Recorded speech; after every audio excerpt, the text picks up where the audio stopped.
পৃথিবীর একমাত্র উপগ্রহ চাঁদ, যাকে ঘিরে যেন রহস্যের শেষ নেই। পৃথিবীর সঙ্গে চাঁদের গভীর সম্পর্ক। বিভিন্ন সময় চাঁদ সম্পর্কে নতুন নতুন তথ্য দিয়েছেন বিজ্ঞানীরা। এবার চাঁদ সম্পর্কে জানা গেল তেমনই এক বিস্ময়কর তথ্য। 1958 সালের দিকে চাঁদকে পারমাণবিক বোমা মেরে উড়িয়ে দিতে চেয়েছিল পৃথিবীর এক ক্ষমতাধর দেশ। উদ্দেশ্য ছিল সারা বিশ্বে নিজেদের সামরিক শক্তি প্রদর্শন করা। বিশেষ করে রাশিয়াকে ভয় দেখাতে চেয়েছিল দেশটি।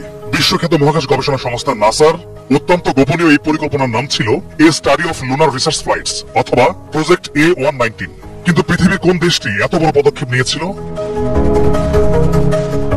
স্বয়ং যুক্তরাষ্ট্র এই পাগলাটি পদক্ষেপের মূল হোতা। এই প্রজেক্টের প্রধান ছিলেন মার্কিন পদার্থবিজ্ঞানী ডক্টর লিওনার্ড রাইফেল। 73 বছর বয়সে এই বিজ্ঞানী সম্প্রতি একটি মার্কিন পত্রিকার সঙ্গে সাক্ষাৎকারে বিষয়টি খোলাসা করেন। দেওয়া সম্ভব নয়।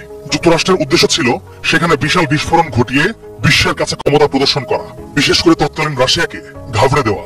তিনি বলেন, সেই সময় যুক্তরাষ্ট্রের কাছে মনে হচ্ছিল রাশিয়ার তুলনায় তারা মহাকাশ জয়ের দৌড়ে পিছিয়ে, তাই চাঁদের বুকে বোমা ফাটিয়ে এমন মাশরুম ক্লাউড তৈরি করার পরিকল্পনা ছিল।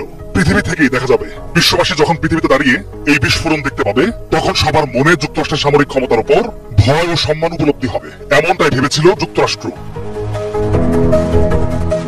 দ্বিতীয় বিশ্বযুদ্ধের সময় জাপানের হিরোশিমায় যে বোমা ফেলা হয়েছিল, সেই সাইজের বোমা দিয়েই কাজটা সফলভাবে করা যেত বলে সাক্ষাৎকারে উল্লেখ করেন ডক্টর রাইফেল। তিনি বলেন, আমি সংশ্লিষ্টদের এ ব্যাপারে পরিষ্কার করে বলেছিলাম যে এটা বিশাল ব্যয়বহুল হবে এবং চাঁদের মাটিতে ব্যাপক পরিবেশ বিপর্যয় ঘটাবে।